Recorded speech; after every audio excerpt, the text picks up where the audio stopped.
aunque 30% de los pacientes sí vamos a encontrar que tiene hepatitis B crónica. Entonces, probablemente mi paciente llegue con afectación renal y yo tenga que estudiar esa afectación renal. Y si encuentro hepatitis B, bueno, pues con características de cronicidad, pues podría ser panarteritis nodosa. Las manifestaciones clínicas van a ser secundarias a isquemia e infarto de órganos y tejidos afectados.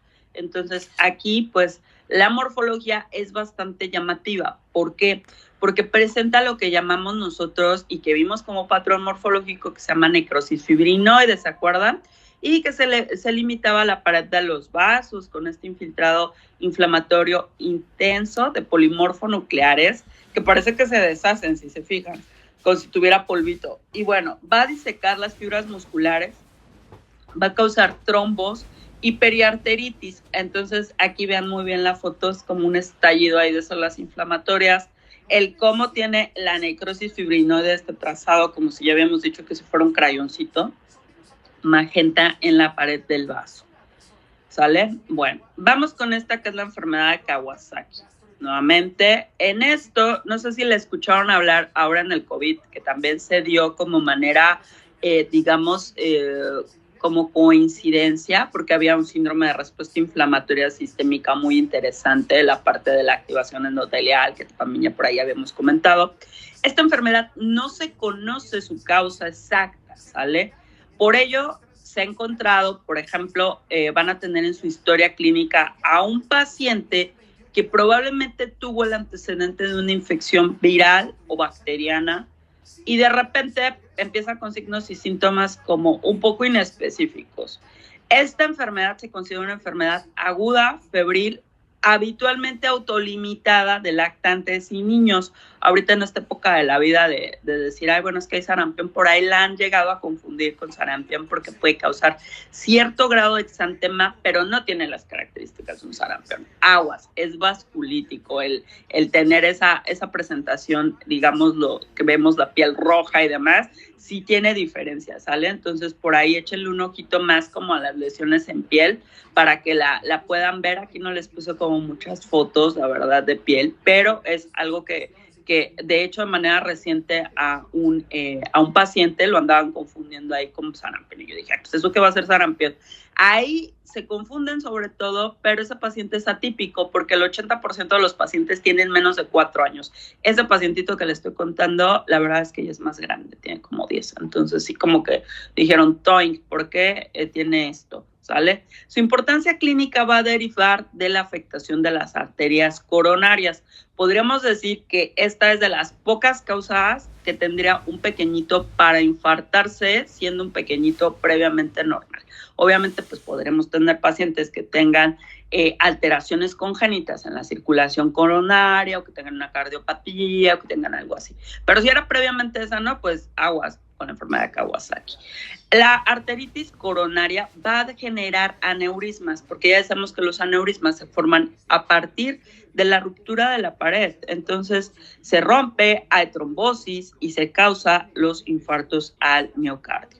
Descrita obviamente originalmente en Japón, la enfermedad se ha detectado en cualquier lugar, en Estados Unidos, en donde ustedes quieran, pues en México, etcétera, se ha detectado la enfermedad de Kawasaki.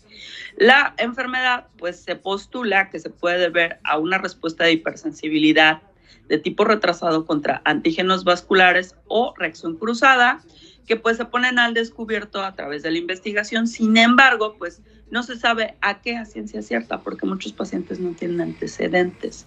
Entonces, ¿por qué aparecen? No se sabe a ciencia cierta, sino que sabemos que, bueno, dentro del mecanismo hay producción de citocinas, activación de linfocitos B policlonales, anticuerpos contra las células endoteliales, contra las células de músculo liso, que es lo que hace dentro de la fisiopatología, pues aparecer a este tipo de vasculitis. Es muy interesante su presentación clínica. Ven aquí cómo es un pequeño, pues digamos, chiquito de edad, digamos, ¿no? Tipo de menos de 4 años. Entonces suele presentarse como eritema. Entonces esta presentación del eritema es lo que es bastante llamativo. Se pueden formar incluso ampollas en conjuntiva, en boca. Es representativo también encontrar el edema en manos y pies, el eritema de las palmas de las manos, y, o sea, palmo plantar, Y exantema. El exantema es lo que últimamente como que dirías, bueno, pues podría ser otra causa. Si aparece un niño con exantema, fiebre, conjuntivitis, pues no todo podría ser sarampión, aguas con esto. Y tiene algo bien representativo, que es la hipertrofia de los ganglios linfáticos cervicales. Por ello, tiene otra denominación que se le llama síndrome de ganglios linfáticos mucocutáneos, ¿sale? Entonces, esta es bastante llamativa. Vemos aquí al niñito y no se les olvide. Aproximadamente el 20% de los pacientes no tratados, porque les dan inmunoglobulina, les hacen plasmaféresis, o sea, le quitan ahí todo lo que anda circulando, etcétera, entonces, para evitar que siga el daño, ¿no? Entonces, pero resulta que si no los tratamos, 20% de los pacientes van a tener secuelas cardiovasculares. Puede ser desde la arteritis coronaria, que el paciente esté asintomático, la ectasia arterial coronaria, o tener la mala suerte de presentar aneurismas arteriales coronarios gigantes, 7 a 8 milímetros. Aquí en la fotografía macroscópica, que obviamente es un corazoncito de autopsia de un niño pequeñito, vean la dilatación aneurismática, vemos la parte de las fibras elásticas. Vean aquí cómo no hay ateroma, nada más es que está roto la parte de la elástica, la dilatación, y obviamente esto condujo al infarto también en este pacientito. Entonces, y falleció. Vamos con otra, que es la polivasculitis microscópica, o también llamada vasculitis por hipersensibilidad, vasculitis leucocitoclástica, que aparece hasta dentro del nombre, ¿verdad? Es una vasculitis necrosante de capilares, arteriolas, vénulas de menor calibre que la panarteritis nudosa. Aquí les pongo en rojo esto de lesiones de la misma antigüedad, porque van a decir eso, porque es importante. Bueno, pues resulta que en la parte de panarteritis nudosa veíamos ahí la leucocitoclasia, veíamos la necrosis fibrinoide, veíamos un vaso así súper estallado, digámoslo de manera coloquial, ¿no? Así como mucha reacción inflamatoria. Pero pues si yo veo a lo mejor un vasito al lado y fuera un vaso en una biopsia renal, a lo mejor pues yo digo, fíjate que pues como que el otro no está tan mal, ¿no?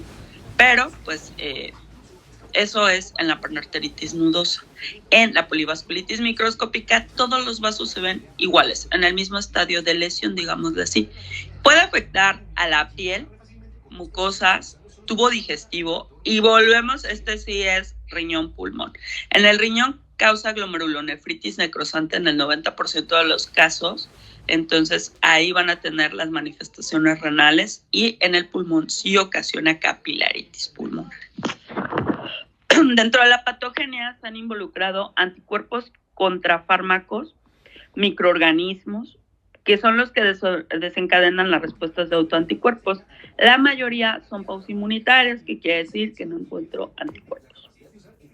Morfología, la necrosis fibrinoide segmentaria de la media y la vasculitis leucocitoclástica. Aquí vemos que el paciente se puede presentar con la clínica de púrpura palpable cutánea, pues no se les olvide, si les aparece un paciente ahí con lesiones purpúricas, palpables, cutáneas, pueden estar en las extremidades campo-inferiores, aparece con hemoptisis, hematuria, proteinuria, puede ser una vasculitis.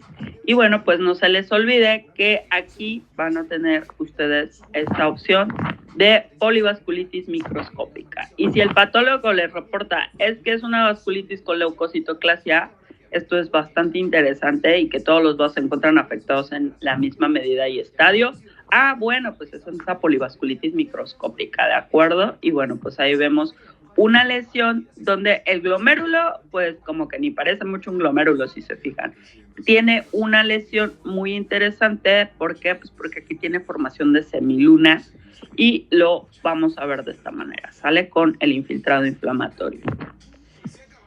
Vamos con la siguiente, que es la granulomatosis con polivasculitis, previamente llamada enfermedad de Wegener. Como que le han quitado mucho lo de epónimo, la verdad es que sí, ya no aparece tanto, se lo dejamos abajo, pero bueno, pues es la granulomatosis con polivasculitis, ¿no?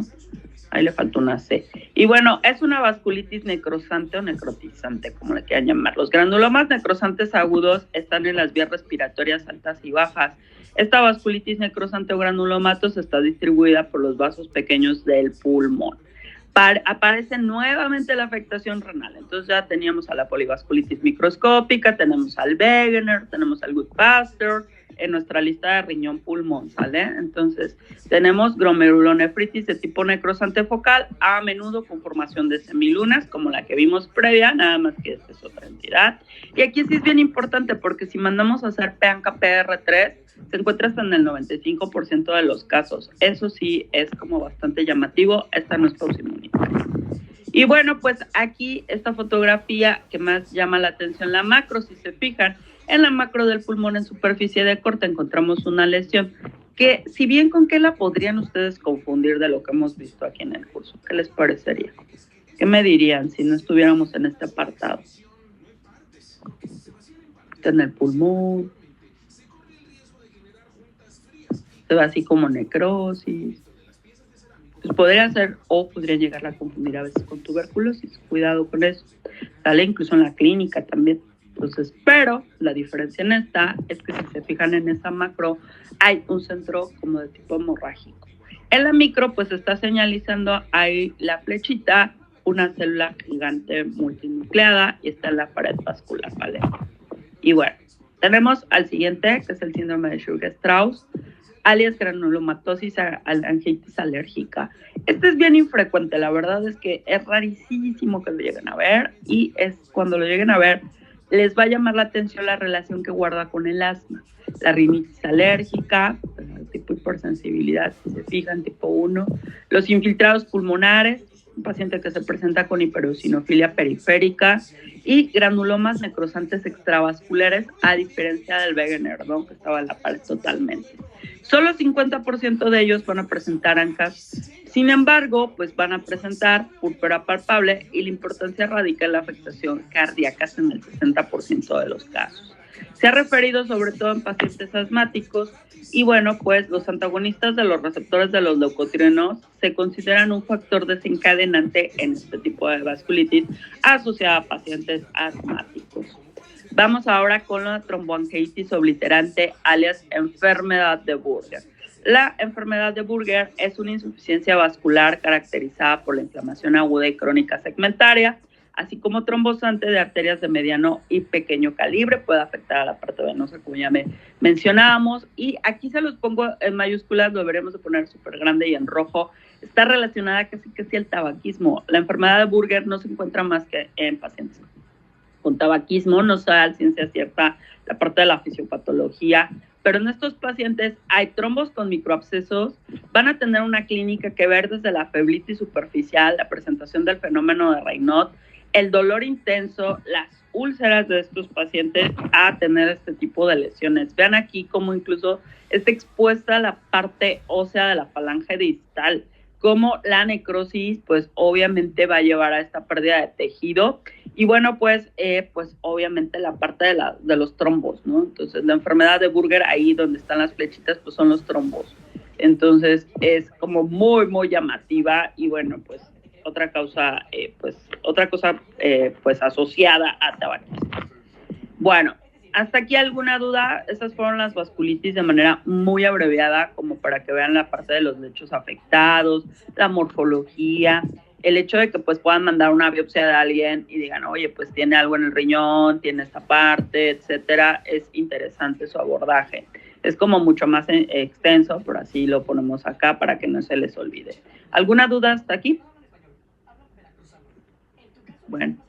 Vamos a esta parte de trastornos por hiperreactividad de los vasos sanguíneos. Ya mencionamos ahorita el fenómeno de Raynaud, que ustedes ya lo conocen, que es una consecuencia de la excesiva vasoconstricción de las arterias y arteriolas en respuesta al frío o incluso una emoción.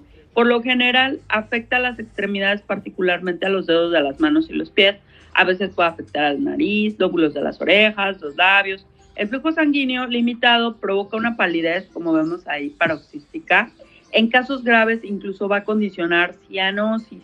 Los dedos afectados presentan cambios de coloración característicos de color rojo o blanco e incluso azul.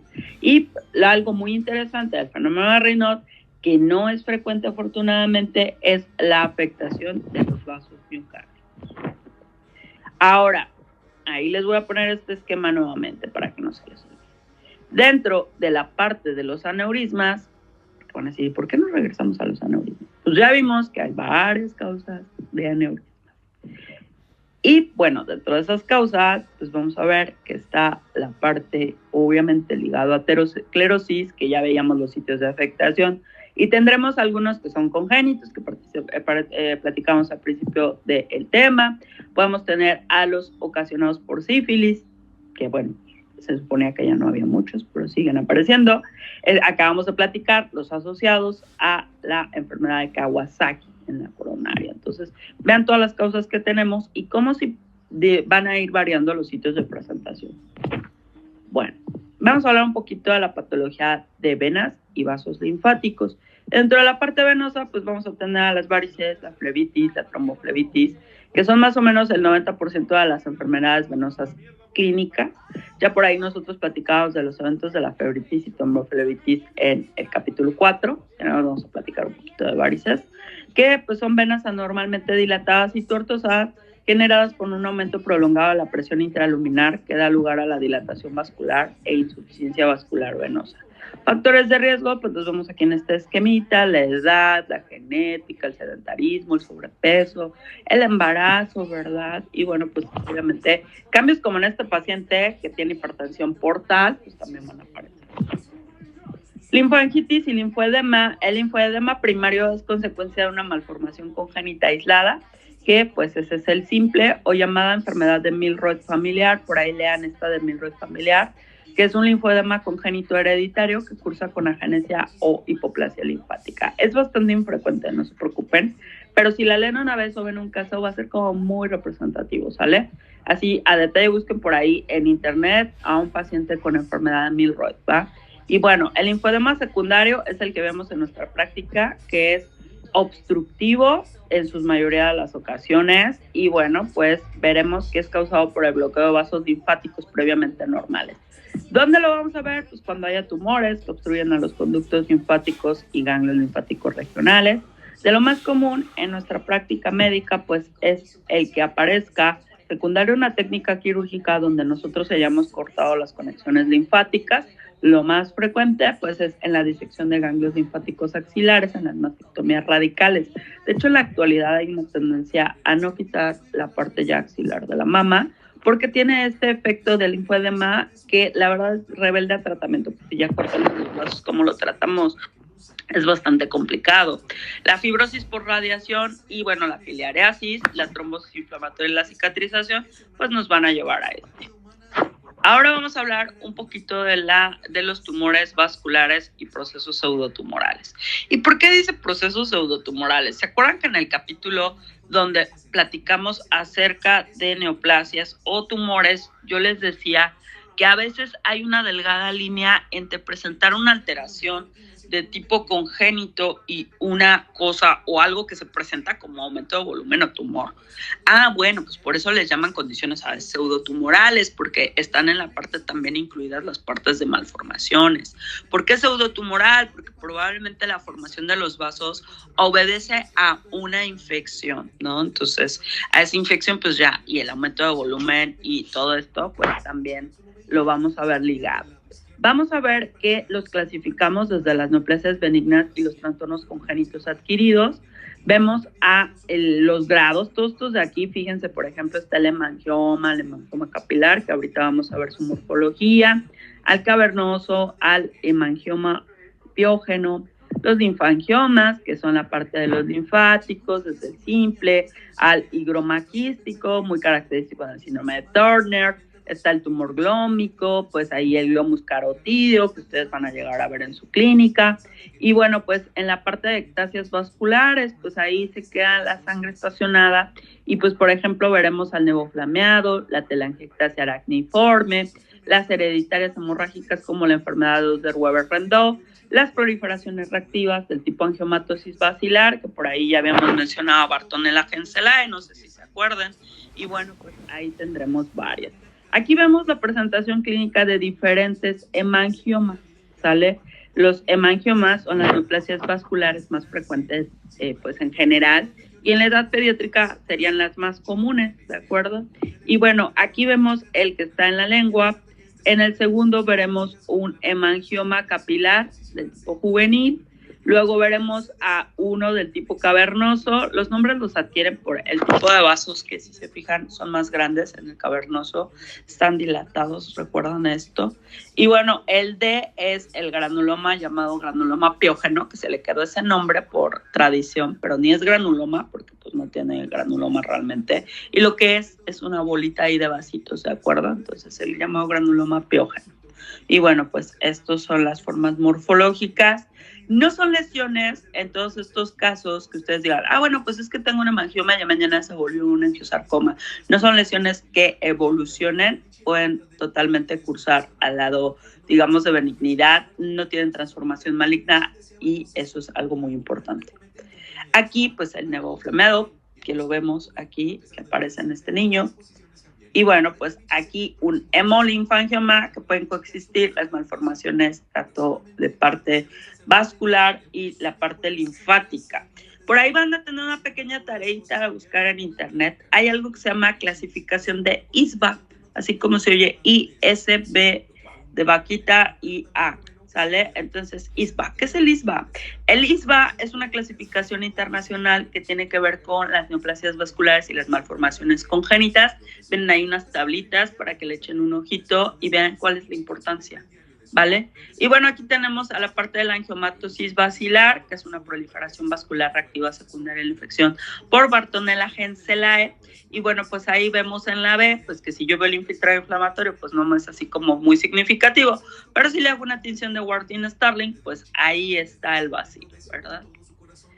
Ahora, todos estos de allá eran benignos, básicamente. De grado intermedio, pues vamos a tener a las neoplasias, como es el tipo del sarcoma de Kaposi, al hemangioendotelioma, el sarcoma de Kaposi, que por ahí ya platicábamos en SIDA, si se acuerdan, si ya lo vimos. Está la parte de hemangioendotelioma y las malignas puramente. Por ahí ya vemos morfológicamente un angiosarcoma y pues tenemos al hemangiopericitoma. Aquí la representación clínica y morfológica del sarcoma de Kaposi, que ya lo platicamos en SIDA. Si se fijan aquí, pues vemos a estas máculas que pueden evolucionar a placas cuando se unen entre sí, que son de un color rojo purpúreo, ¿verdad? Bien evidente. Y en la histología aparece una lesión tiene fases, ¿no? Entonces está en fase nodular y aparecen estas células fusiformes, si se fijan. No tiene la gran formación ya de canal vascular, pero pues ¿por qué decimos? Pues es que, ¿por qué le llaman sarcoma? Si se fijan, pues es algo que tiene una presentación en tejidos blandos, que es fusiforme, que tiene vasitos ahí atrapados y bueno, tiene diferentes estadios, ¿sale? Entonces ahí está.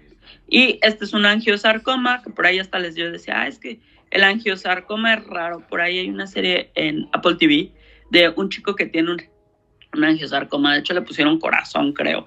Entonces, está bastante interesante la serie. Lo malo de esa serie es que ya no va a tener una segunda temporada. Pero bueno, ahí luego les contaré eso. Pero bueno, realmente este es un angiosarcoma. ¿Y por qué está aquí puesto? Van a decir. Bueno, pues ese es un sitio poco frecuente. Está localizado dentro del corazón. Aquí, si se fijan, sí podemos ver cierta formación de canales vasculares, pero pues nuevamente la parte de células fusiformes y pues como lo vimos en neoplasias tal cual. ¿Y qué vemos aquí en inmunohistoquímica? Pues vemos un CD31, que es un marcador de endotelio que nos hace evidenciar el componente vascular. ¿Y cómo sabemos que esto es maligno? Pues tiene atipia, tiene mitosis, tiene un crecimiento sólido en este caso. Dentro de los angiosarcomas, de los más comunes que vamos a ver en nuestro medio, por ejemplo, en México es frecuente la presentación intrahepática. Es como algo curioso, ¿sale? Y por ahí se ha asociado yo se los decía, el cloruro de vinilo. Entonces, por ahí ya también lo habíamos visto. Y aquí está este angiosarcoma, que pues es por excelencia la neoplasia vascular maligna. Y bueno, pues también viene mencionado en el Robbins la patología de la intervención vascular, que por ahí ya mencionamos también, de los cambios en los calibres y de los vasos. Estos cambios morfológicos tienen lugar en los vasos tras una intervención terapéutica, por ejemplo, las endoprótesis o cirugías de derivación. Son en general asimilables a los cambios generales que vamos a ver por otra agresión vascular, ¿sale? Entonces se van a ir sumando las situaciones. Aquí la prótesis endovascular y si se fijan, pues la reducción de la luz. Entonces aquí, ¿no? La sustitución vascular, también el lumen, ahí está el material protésico también a un lado.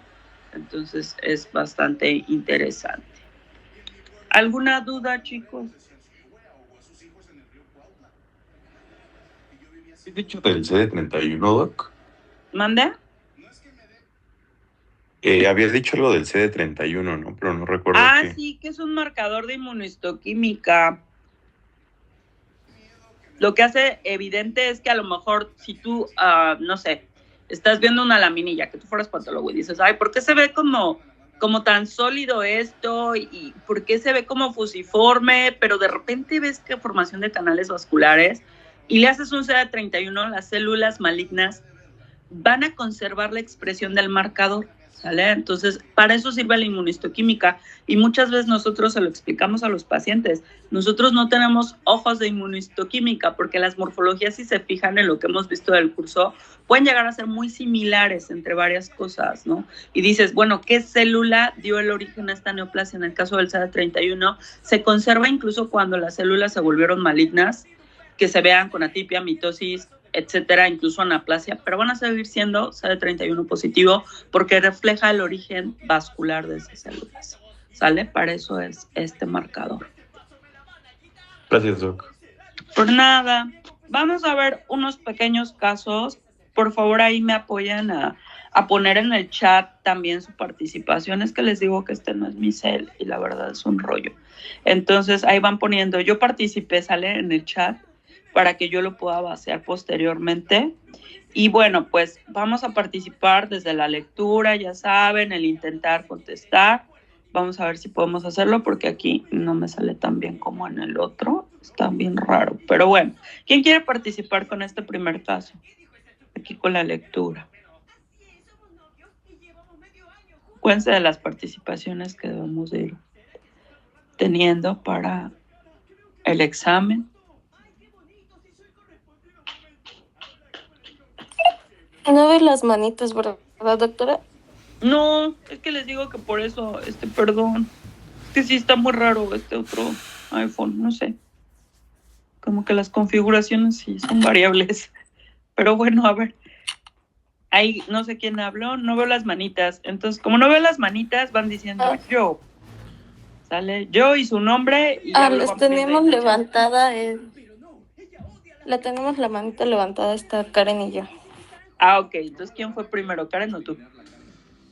Yo. Ok. Entonces, yo. Laura, esto, a ver, que esa voz no la... Soy Dani. Ok, Dani.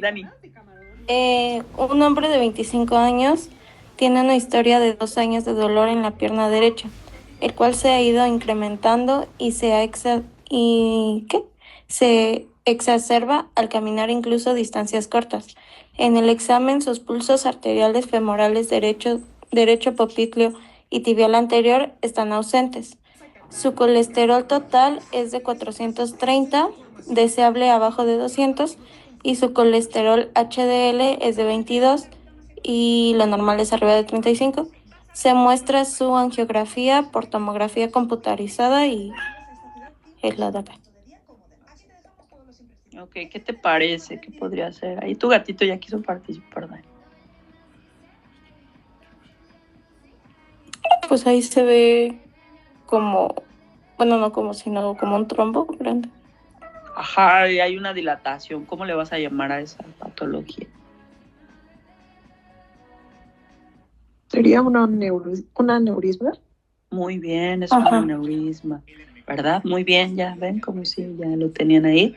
Y bueno, es interesante dónde está, fíjense ahí en la ilíaca, su historia clínica. Entonces dice, bueno, pues ya describieron cuál es la enfermedad subyacente. Es un paciente muy joven, ¿no les llama la atención? Sí, y podría ser como por los niveles que maneja de colesterol y todo eso, ¿no? Ajá, pero como que no... Sí, pero como que, ¿se acuerdan que por ahí habíamos dejado una tareita cuando platicábamos lo de genética, ¿verdad? Como que eso de la dislipidemia a los 25 años, pues no está tan normal, ¿verdad? Es muy joven. A ver, ¿quién nos quiere ayudar a leer las respuestas? Yo, Doc. Adelante, Ricardo. Perdón, es que bueno. no me aparecen aquí las manitas. Está bien rara esta visión. Adelante. Este paciente tiene un aneurisma en la arteria ilíaca derecha. El colesterol total marcadamente elevado. No, el colesterol, sí, total marcadamente elevado con colesterol HDL. Disminuido sugiere hipercolesterolemia familiar con números defectuosos o reducidos de receptores LDL, codificados por un gen codificados por un gen mutado. Esta condición explica la complicación del aneurisma de aterosclerosis del paciente a su temprana edad. Es probable que sea heterocigoto porque los homocigotos tienen valores de colesterol total que son habitualmente superiores a 600 miligramos sobre decilitro.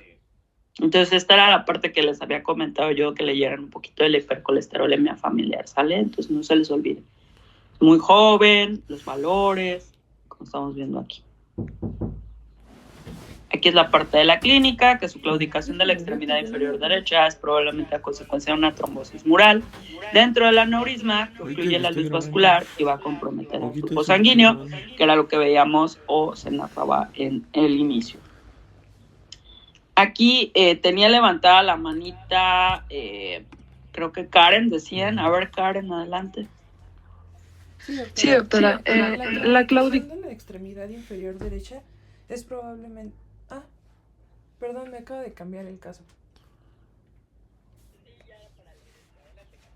Un hombre de 74 años tiene disminuido el pulso femoral derecho, popliteo y dorsal del pie. Se muestra una imagen de tomografía computarizada de su pelvis por debajo de la bifurcación aórtica. ¿Qué podría ser? ¿Podría ser un trombo? Adelante. Léelo tú. No cambió. Como nos lo acabas de decir tú, es un trombo mural. Lo vamos a regresar. Ahí está. Es que no han cambiado las diapositivas, doctor. ¿No ha cambiado? No. Ya. Ahí está. Listo. En la arteria ilíaca derecha se observan pequeñas calcificaciones brillantes y trombo mural, con realce de contraste brillante de la sangre en la luz y el vaso ramificado. Los aneurismas ateroscleróticos son más frecuentes en la aorta abdominal, pero también puede verse afectadas las ramas aórticas.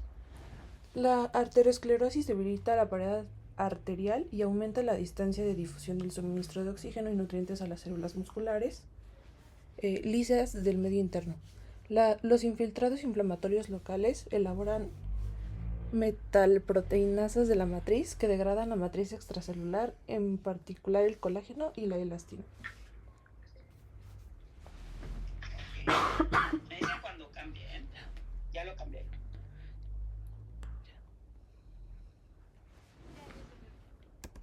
A ver, ahora, ¿quién quiere leer? Ustedes que ven ahí las manitas. Yo. Adelante. Bueno, una mujer de 64 años tiene hipertensión arterial moderada, presión arterial de 170/115 y un nivel de hemoglobina, glucosidad de 9%. La ecografía revela una reducción de tamaño renal bilateral. El análisis de orina muestra proteinuria sin hematuria.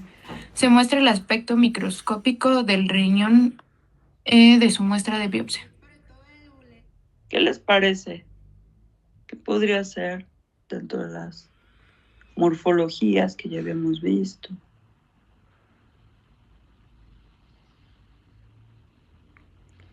¿Cómo se llama este cambio? Ahí están sus factores que condicionan este cambio.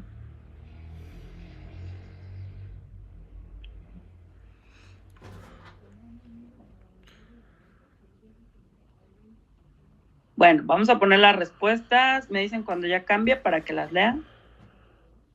Adelante. Yo tengo la mano levantada, ¿lo hago yo, doctora, o quién? Adelante, sí, es que yo no veo las manitas. El que tenga la manita 1, ese es el que lee. Ok. El engrosamiento hialino rosado homogéneo de la pared arteriolar, con estrechamiento luminal, es característico de la arteriolosclerosis hialina La lesión endotelial conduce a la extravasación de proteínas plasmáticas y el aumento de la matriz de la membrana basal. La diabetes mellitus, hemoglobina A1C elevada y a la hipertensión C se asocian con la arteriosclerosis hialina. Este paciente tiene nefrosclerosis. La alteración crónica del suministro de sangre conduce a una atrofia glomerular gradual, a menudo con proteinuria leve asociada. Entonces vean cómo este cambio morfológico, un vasito muy pequeñito, pues está en el camino a tener una enfermedad renal crónica, por ello el factor de riesgo, ¿no? Y es arterioloesclerosis, acuérdense de las arteriolitas, de lo chiquito. Es hialina, la otra forma sabemos que es la hiperplásica. Aquí sí ya cambió, quien tenga el número 1 de manita, si hay alguna manita arriba, siguiente caso.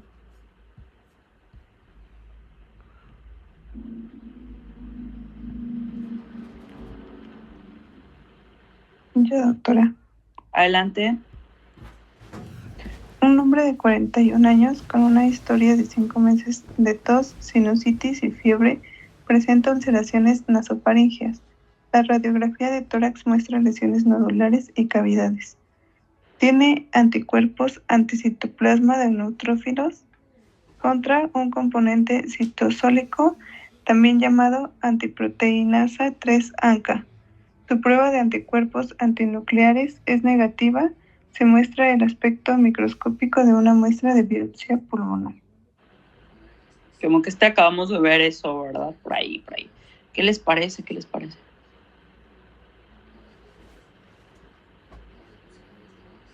Bueno, si hay alguna manita arriba, nos dice. Si no, la manita que esté arriba y que quiera leer.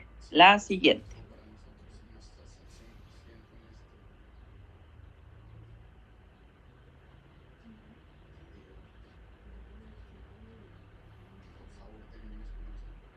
Ahí la manita que tenga arriba, o si no, quien leyó la parte del caso puede leer esta. Ya cambió aquí a las respuestas.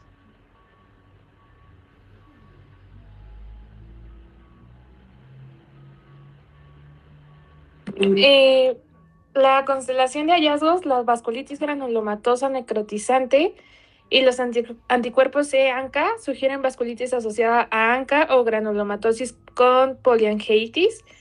Es frecuente la afectación renal con vasculitis y glomerulonefritis asociada y el 80% de los pacientes no tratados mueren en el plazo de 1 año. El tratamiento con corticoides reduce notablemente la morbilidad y la mortalidad. Muy bien. Aquí ya cambié al caso 5, que es algo que les va a llegar seguro en su práctica médica. Es infaltable este caso.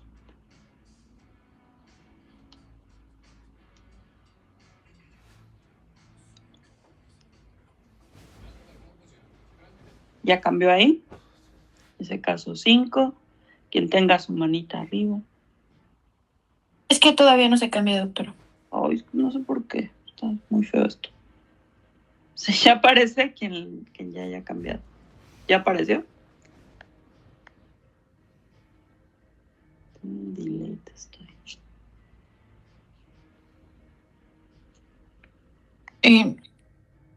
Es que ya lo volví a cambiar. Ay, ok, es que lo estoy haciendo para ver si cambiaba ya. Es que tarda mucho en cambiar. No, a mí todavía no me dice. Bueno, ustedes me dicen cuando aparezca. Ahí me sale tantito, ahí lo regresé. Ya. Ahí está, ya, este es el último. Adelante, quien quiera. Quien tenga manita 1 ahí arriba.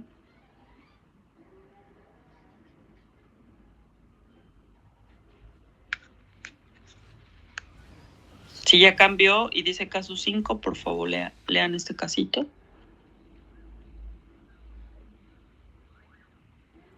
Un hombre de 69 años tiene un dolor abdominal intenso y repentino.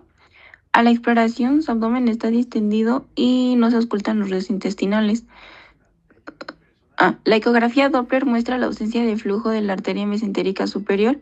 Se realiza una laparotomía exploratoria con el aspecto de asas intestinales que se muestra. Ya sale. Bueno, ¿qué pasó aquí? ¿Qué les parece? Por eso les digo que es clásico de la vida clínica, es un paciente ya de cierta edad, piensa en sus factores de riesgo, la parte que está afectada, estamos viendo la consecuencia morfológica.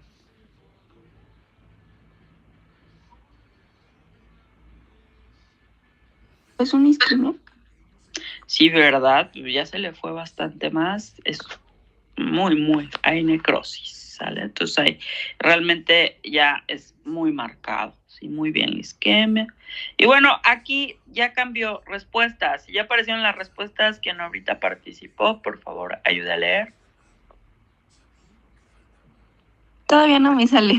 Bueno, si no, yo les voy contando, fíjense. El intestino delgado es oscuro y moteado, está infartado, tiene necrosis ya. O sea, a menudo, pues vamos a ver esto en la práctica. Al menos 2 de las 3 arterias principales que suministran sangre al intestino deben de estar comprometidas para que ocurra la isquemia. Entonces, ¿se acuerdan de la onda de la emergencia de las mesentéricas, de que irriga los intestinos? Pues por ahí va. Luego, la aterosclerosis extensa de las ramas aórtica, celíaca, mesentérica, superior, inferior, puede provocar angina abdominal, que pues es realmente, pues digamos, la disminución en el aporte, ¿sale? E infarto. Dado el inicio agudo, es probable que haya una enfermedad ateroembólica, que decíamos que un ateroma se podía desprender. Entonces, cuando se desprendía, se volvió un trombo y eso iba a ir ahí, esa parte de la circulación. Otra cosa que puede pasar, dice, alternativamente puede haber un vólvulo, la invaginación vaginal o las adherencias causadas por una cirugía previa pueden literalmente atar el intestino en nudos y comprometer también el flujo vascular. Entonces, en la isquemia intestinal, pues vamos a tener este tipo de etiologías ligadas, que es la parte aterosclerótica, la parte de la trombosis mesentérica, la parte de comprometer el flujo vascular propiamente por las asas, ¿sale? No se les olvide, y son casos como,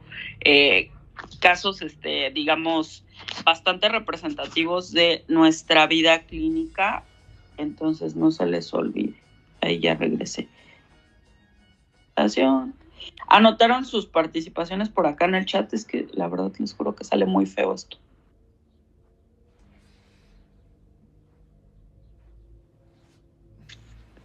Bueno, pues eso sería... La verdad, ya ni siquiera veo yo aquí nada. Está muy raro. Pero bueno, eso sería todo por el día de hoy. Gracias por participar y por la paciencia de que pues, sí estuvo muy raro lo de que no se veían las manitas. Y el jueves vamos a hacer ya la evaluación de la parte vascular, que es nuestra última evaluación ya como tal formal. Vamos a hacer después ya nada más nuestro repaso, vamos a terminar como un poquito antes, y pues el repaso consiste en una evaluación que es como global.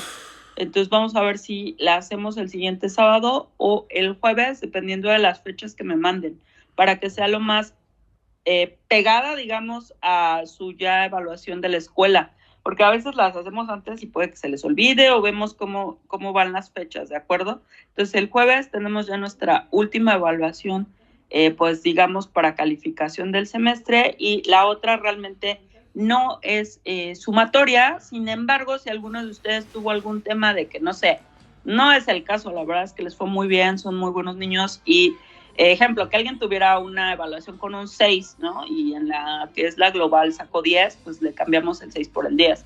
Pero la verdad es que la mayoría tiene buenas calificaciones, no es como que cuente realmente. Solo si hubiera alguno que le falte más de una evaluación, que no haya hecho 2 exámenes, ahí podemos meter ese número, ¿sale? Podemos cambiarlo. Es la única cosa positiva. Acuérdense que dentro de mi forma de evaluar todo es a su favor, chicos. Nunca hay nada en su contra que yo diga, ay, te voy a bajar un punto o algo así. Jamás me ha gustado eso. De hecho, por ahí hubo un malentendido con una niña que creía que le estaba castigando, y yo jamás los castigo. Creo que soy muy laxa en eso, al contrario.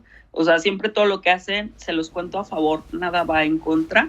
Entonces, acuérdense que el jueves tenemos la evaluación de vasos sanguíneos, y después de esa evaluación, pues ya yo haría mis sumatorias y todo, y veremos si el sábado ya hacemos la parte del repaso o nos vamos a esperar hasta el siguiente jueves, ¿sale? El jueves ya les digo, de acuerdo a las fechas que pues se planteen. En teoría a mí no me han dicho que las fechas mías se hayan movido, pero de todas maneras pregunto, ¿sale? No sé si tengan alguna otra duda o comentario.